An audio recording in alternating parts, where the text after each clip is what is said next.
Pool bonding. We are installing an in-ground fiberglass pool with a salt chlorinator. We need to install a bonding and an anode.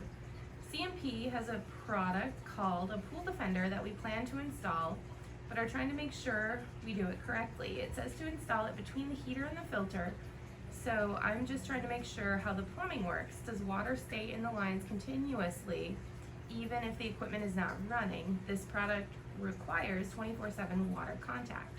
Thanks. As long as the system is put together properly and you're not losing a prime when the pump is off, that column of water stays in the pipe. Hydrostatic pressure or atmospheric pressure is what holds it in the line. So as long as your pool's full of water and there's no air leak through your pump, from your pump to your heater or filter, your filter to your heater, back to your return lines, the atmospheric pressure will push down on the pool and hold water in that column continuously.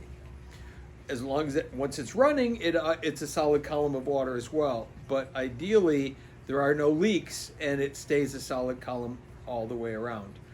And your concern is certainly going to be when the system is running more, when the system is off. However, you should always have a solid column of water. And what that product is doing, it's a sacrificial anode. So to explain it in a kind of briefly, and hope that this will help you understand why you're doing it, is that plumbs into the system and it has a piece of zinc that hangs out inside there. That zinc has a brass bolt that comes out that's attached to a grounding or a bond wire, a copper wire. That copper wire must be attached to your bonding grid, which is going to be a number 8 copper solid bare wire that runs between the pieces of equipment. And what that does, because it's a salt system, you're adding 3,000 parts per million of salt to your water.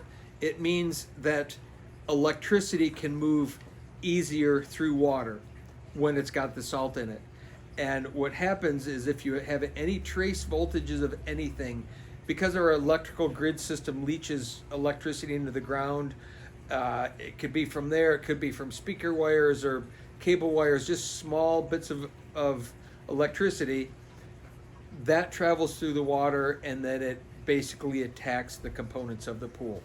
The inside of the heaters, the filters, the pumps, all of that, the plastics and things. That sacrificial anode becomes the weakest point, and that electricity attacks that and doesn't do damage elsewhere. So you absolutely want to have one in there, but make sure once you install it that you also take that bond wire that comes off of it and use what's called a split bolt, and you split bolt it to your bond line, that number 8 wire that surrounds the pool and then comes back to the equipment pad.